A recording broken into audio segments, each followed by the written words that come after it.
Bismillahirrahmanirrahim. Assalamualaikum warahmatullahi wabarakatuh. Saya Faizatul Wahida dari ABT 8A. Pada kesempatan kali ini saya akan memaparkan hasil dari penelitian bab 1 hingga bab 3 saya yang telah dikerjakan. Dan pada penelitian ini saya tertarik dengan latar belakang komunikasi pemasaran yang digunakan oleh penyandang disabilitas tuli.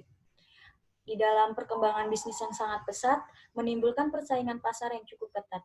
Dengan demikian, sebuah perusahaan membutuhkan perencanaan strategi pemasaran yang tepat agar dapat diterima dengan mudah oleh masyarakat. Di dalam strategi pemasaran ini dibutuhkan adanya sebuah komunikasi, di mana komunikasi ini merupakan hal yang sederhana, bagaimana memikirkan sesuatu lalu mengutarakannya kepada orang lain. Dan bahasa komunikasi terbagi menjadi dua, yaitu bahasa verbal dan bahasa nonverbal. Karena komunikasi verbal tidak selamanya bisa digunakan. Ada kalanya komunikasi nonverbal membantu memperjelas komunikasi verbal. Begitu pula sebaliknya. Terlebih kemampuan berbicara tidak dimiliki oleh semua orang. Tidak dapat dipungkiri ada begitu banyak penyandang tunarungu dan tunawicara. Lantas keterbatasan tersebut menjadi penghalang mereka berkomunikasi normal menggunakan komunikasi lisan seperti yang lainnya. Dan hal seperti ini tentu menjadi kasus penggunaan komunikasi nonverbal, bukan hanya sebagai pelengkap atau alat memperjelas komunikasi verbal, melainkan lebih dari itu, yakni sebagai alat komunikasi yang intens digunakan dalam berkomunikasi. Berdasarkan dari latar belakang tersebut, peneliti tertarik untuk melakukan penelitian dengan judul Analisis Strategi Komunikasi Pemasaran dengan menggunakan komunikasi nonverbal dalam pemberdayaan penyandang disabilitas tuli di Kedai Kopi Tuli Duren 3, Jakarta Selatan. Selanjutnya, di dalam penelitian ini, peneliti memfokuskan masalah hanya menganalisis strategi komunikasi pemasaran dengan komunikasi nonverbal oleh penyandang disabilitas tuli. Dan untuk itu, peneliti merumuskan dua masalah, yaitu bagaimana implementasi strategi komunikasi pemasaran pada Kedai Kopi Tuli Duren 3, Pancoran, Jakarta Selatan dengan menggunakan komunikasi nonverbal dalam pemberdayaan penyandang disabilitas tuli. Yang kedua, apa kendala implementasi strategi komunikasi pemasaran pada Kedai Kopi Tuli Duren 3, Pancoran, Jakarta Selatan dengan menggunakan komunikasi nonverbal dalam pemberdayaan penyandang disabilitas tuli. Dan tujuan masalah terbagi menjadi dua, yaitu untuk mengetahui dan menganalisis bagaimana pelaksanaan strategi komunikasi pemasaran pada Kedai Kopi Tuli di Duren 3, Pancoran, Jakarta Selatan dengan menggunakan komunikasi nonverbal dalam pemberdayaan penyandang disabilitas tuli. Dan yang kedua, untuk mengetahui dan menganalisis apa yang menjadi kendala pada pelaksanaan strategi komunikasi pemasaran pada Kedai Kopi Tuli di Duren 3, Pancoran, Jakarta Selatan dengan menggunakan komunikasi nonverbal dalam pemberdayaan penyandang disabilitas tuli. Selanjutnya, terdapat teori yang saya gunakan, yaitu yang pertama, strategi pemasaran menurut Kotler 2016 halaman 81, yakni strategi pemasaran terdiri dari prinsip-prinsip dasar yang mendasari manajemen untuk mencapai tujuan bisnis dan pemasarannya dalam sebuah pasar sasaran. Strategi pemasaran mengandung keputusan dasar tentang pemasaran, bauran pemasaran, dan alokasi pemasaran. Dan selanjutnya tentang komunikasi pemasaran. Menurut Kotler dan Armstrong 2016 halaman 73, komunikasi pemasaran perusahaan merupakan paduan spesifik iklan, promosi penjualan, hubungan masyarakat, penjualan personal, dan sarana pemasaran langsung yang digunakan perusahaan untuk mengkomunikasikan nilai pelanggan secara persuasif dan membangun hubungan pelanggan. Dan selanjutnya, teori yang saya gunakan, komunikasi nonverbal, menurut Liliweri 2015 halaman 66, di mana komunikasi nonverbal juga dapat diartikan sebagai penciptaan dan pertukaran pesan dengan tidak menggunakan kata-kata. Komunikasi ini menggunakan gerakan tubuh, sikap tubuh, intonasi nada, tinggi rendahnya nada, kontak mata, ekspresi muka, kedekatan jarak, dan sentuhan-sentuhan. Dapat juga dikatakan bahwa komunikasi nonverbal adalah semua kejadian di sekeliling situasi komunikasi yang tidak terhubung dengan kata-kata yang diucapkan atau dituliskan, dan meliputi semua stimulus nonverbal yang dalam setting komunikatif digeneralisasikan oleh individu dan lingkungan individu yang memakainya. Selanjutnya, tentang pemberdayaan, menurut Mulyawan 2016 halaman 63, pemberdayaan menunjuk pada kemampuan orang, khususnya kelompok rentan dan lemah, sehingga mereka memiliki kekuatan atau kemampuan dalam memenuhi kebutuhan dasarnya, sehingga mereka memiliki kebebasan atau freedom, dalam arti bukan saja bebas dalam mengemukakan pendapat, melainkan bebas dari kelaparan, bebas dari kebodohan, bebas dari kesakitan. Selain itu, mampu menjangkau sumber-sumber produktif yang memungkinkan mereka dapat meningkatkan pendapatannya dan memperoleh barang-barang dan jasa yang mereka perlukan, dan dapat berpartisipasi dalam proses pembangunan dan keputusan-keputusan yang mempengaruhi mereka. Selanjutnya, jurnal relevan yang saya gunakan itu ada 3, yaitu menurut Septiana Mauliana Rahayu 2014 dengan judul penelitian strategi komunikasi pemasaran dalam bisnis kuliner berbasis mix media. Yang kedua, menurut Mia Maisyatur Rodiah 2014 dengan judul penelitian pemberdayaan kelompok disabilitas melalui kegiatan keterampilan handicraft dan woodwork di Yayasan Wisma Cecil Jakarta. Yang ketiga, menurut Bagus Aji Pamungkas dan Siti Zuhro 2016 dengan judul penelitian pengaruh promosi di media sosial dan word of mouth terhadap keputusan pembelian atau studi kasus kedai Bantakos Jombang. Dari hasil penelitian Septiana Maulina Rahayu, skripsi ini menawarkan strategi baru dengan penggabungan media konvensional dengan media modern pada sebuah bisnis kuliner di daerah kota istimewa tersebut. Konsep mix media ini dianggap sebagai konsep terbaik untuk memenangkan persaingan di tengah pesatnya pertumbuhan bisnis kuliner di wilayah penelitian. Ini menggunakan metode studi kasus deskriptif dengan melihat rumah makan Food Fest sebagai salah satu bisnis kuliner yang masih bertahan hingga sekarang. Persamaan dengan peneliti yaitu melakukan riset tentang strategi komunikasi pemasaran dari bisnis kuliner dan tujuan meningkatkan jumlah pelanggannya, dan perbedaan dari peneliti yaitu penelitian ini lebih mengarah ke konsep keunikan yang harus dimiliki sebuah bisnis agar menjadi daya tarik yang lebih untuk menggait pelanggan. Dan yang kedua, dari Mia Maisyatur Rodiah, hasil penelitiannya yaitu skripsi ini menjelaskan mengenai pemberdayaan kelompok disabilitas melalui kegiatan atau kursus keterampilan. Dan persamaan peneliti ini, yaitu penelitian ini memiliki persamaan dengan skripsi tersebut adalah dalam aspek objek yakni kelompok disabilitas tunarungu atau tuli. Yang kedua, perbedaannya yaitu penelitian tersebut lebih memfokuskan terhadap peningkatan keterampilan kelompok dan disabilitas.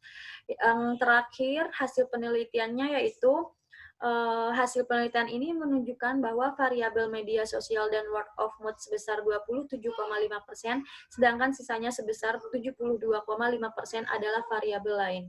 Dan persamaan dari peneliti yaitu dengan jurnal ini hanyalah sebatas pada penelitian mengetahui strategi komunikasi pemasaran pada kedai kopi tuli yang memberdayakan penyandang disabilitas, sehingga keunikan tersebut mendorong terjadinya word of mouth. Dan perbedaannya yaitu dengan peneliti ini mengetahui pengaruh suatu media dan word of mouth terhadap keputusan pembelian serta menggunakan penelitian kuantitatif. Dan selanjutnya kerangka konseptual saya yang akan menjelaskan gambaran penelitian saya, yaitu yang pertama, bagaimana strategi komunikasi pemasaran. Di sini saya menggunakan bauran pemasaran atau marketing mix dari sumber Kotler dan Armstrong 2016 halaman 47. Yang pertama tentang produk, di mana bagaimana mengelola unsur produk termasuk perencanaan dan pengembangan produk atau jasa yang tepat untuk dipasarkan dengan mengubah produk atau jasa yang ada dengan menambah dan mengambil tindakan yang lain yang mempengaruhi bermacam-macam produk atau jasa. Yang kedua, harga atau place, di mana suatu sistem manajemen perusahaan yang akan menentukan harga dasar yang tepat bagi produk atau jasa dan harus menentukan strategi yang menyangkut potongan harga, pembayaran ongkos angkut, dan berbagai variabel yang bersangkutan. Yang ketiga ada tempat atau place, di mana yakni memilih dan mengelola saluran perdagangan yang dipakai untuk menyalurkan produk atau jasa, dan juga untuk melayani pasar sasaran, serta mengembangkan sistem distribusi untuk pengiriman dan perniagaan produk secara fisik. Dan yang terakhir, promosi atau promotion, di mana sesuatu yang digunakan untuk memberitahukan dan membujuk pasar tentang produk atau jasa yang baru pada perusahaan melalui iklan, penjualan pribadi, promosi penjualan, maupun publikasi. Dan selanjutnya, di dalam strategi komunikasi pemasaran ini terdapat komunikasi yang digunakan oleh kedai kopi tuli ini, di mana komunikasi nonverbal terbagi menjadi dua menurut Mursita 2015 halaman 2. Yang pertama CB. Apakah yang mereka gunakan CB atau Bisindo, di mana CB ini kepanjangan dari Sistem Isyarat Bahasa Indonesia dan Bisindo ini Bahasa Isyarat Indonesia. Selanjutnya, dari komunikasi nonverbal ini terdapat pemberdayaan disabilitasnya, di mana yang pertama kompetensi kerakyatan, dan yang kedua kemampuan sosiopolitik, dan yang ketiga kompetensi partisipatif. Di mana yang pertama ini sebuah proses pembangunan yang bermula dari pertumbuhan individual yang kemudian berkembang menjadi sebuah perubahan sosial yang lebih besar. Dan yang kedua kemampuan sosiopolitik, di mana sebuah keadaan psikologis yang ditandai oleh rasa percaya diri, berguna, dan mampu mengendalikan diri dan orang lain. Dan yang terakhir kompetensi partisipatif, yaitu pembebasan yang dihasilkan dari sebuah gerakan sosial yang dimulai dari pendidikan dan politisi orang-orang lemah, yang kemudian melibatkan upaya-upaya kolektif dari orang-orang lemah tersebut untuk memperoleh kekuasaan dan mengubah struktur-struktur yang masih menekan. Selanjutnya, dari strategi komunikasi pemasaran, komunikasi nonverbal dalam pemberdayaan disabilitas, ada proses implementasi komunikasi pemasaran, di mana yang pertama ada sumber, proses, pengiriman, sumber, proses atau encoding, dan yang tiga pengiriman transmission, yang keempat proses atau decoding, yang kelima umpan balik atau feedback, di mana yang pertama sumber atau source ini yaitu pesan yang menentukan tujuan komunikasi dan menetapkan sasaran komunikasi. Pemasar membuat tujuan kampanye iklan dan promosi dengan mengarahkan kampanye itu pada segmen sasaran tertentu. Dan yang kedua proses atau encoding, di mana yaitu penyandian tujuan menjadi sebuah pesan. Agensi iklan merancang pesan yang disandikan dalam bentuk iklan, pesan disandikan wiraniaga dalam bentuk presentasi penjualan. Dan yang ketiga pengiriman atau transmission, di mana yaitu pengiriman pesan melalui media agar dapat menjangkau audiens sasaran. Penyebaran komunikasi pemasaran bisa lewat media massa, komunikasi getok tular dari wiraniaga, atau selebaran direct email yang dikirimkan pada sasaran. Dan yang keempat proses atau decoding, di mana penerima agar pesan dapat dipahami. Dua pertanyaan utama adalah apakah konsumen menafsirkan pesan seperti yang diinginkan pengiklanan, dan apakah pesan yang berdampak positif pada sikap dan perilaku konsumen. Dan yang terakhir umpan balik atau feedback, di mana atas efektivitas komunikasi tersebut pemasaran kepada sumber. Dan yang terakhir dari kerangka konseptual ini, bagaimana hambatan yang terjadi di dalam strategi komunikasi pemasaran ini dengan menggunakan komunikasi nonverbal. Selanjutnya metode penelitian, yaitu metode penelitian merupakan suatu proses atau cara yang dipilih secara spesifik untuk menyelesaikan masalah dalam sebuah penelitian. Pada penelitian ini, penulis menggunakan jenis penelitian deskriptif kualitatif. Dan teknik pengumpulan datanya yaitu pertama dengan observasi, dan yang kedua dengan wawancara, yaitu peneliti mewawancarai beberapa narasumber yang dianggap relevan dengan objek penelitian, yaitu yang pertama ada Andika Prakoso, CEO founder, dan Putri Santoso, CEO foundernya, dan Dian barista kopi tuli, dan Dian sebagai barista kopi tuli.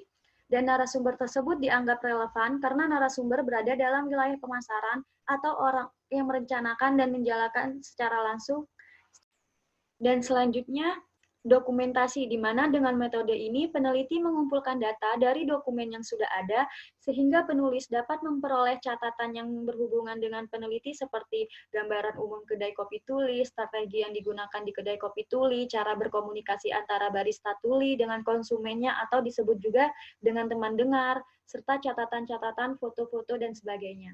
Dan selanjutnya, triangulasi atau gabungan, di mana penulis menggunakan metode ini karena dengan menggabungkan berbagai jenis yang telah diperoleh, kredibilitas hasil penelitian dapat lebih teruji, dan triangulasi yang digunakan dalam penelitian ini meliputi triangulasi sumber, triangulasi metode, dan triangulasi data. Dan selanjutnya teknik pengolahan datanya yaitu peneliti melakukan pengolahan data dengan uji kredibilitas yaitu triangulasi. Dan teknik analisis data yang penulis lakukan yaitu ada reduksi data atau data reduction, di mana ketika peneliti memulai penelitian di lapangan, maka akan menemukan sejumlah data, di mana reduksi data diartikan sebagai proses pemilihan, pemusatan perhatian pada penyederhanaan, serta transformasi data kasar yang muncul dari catatan-catatan tertulis di lapangan. Selanjutnya penyajian data atau data display, di mana dalam melakukan penyajian data ini dilakukan pengurutan sehingga strukturnya dapat dipahami. Selanjutnya setelah dilakukan analisis secara mendalam, dapat ditemukan hubungan yang interaktif antara kelompok tersebut.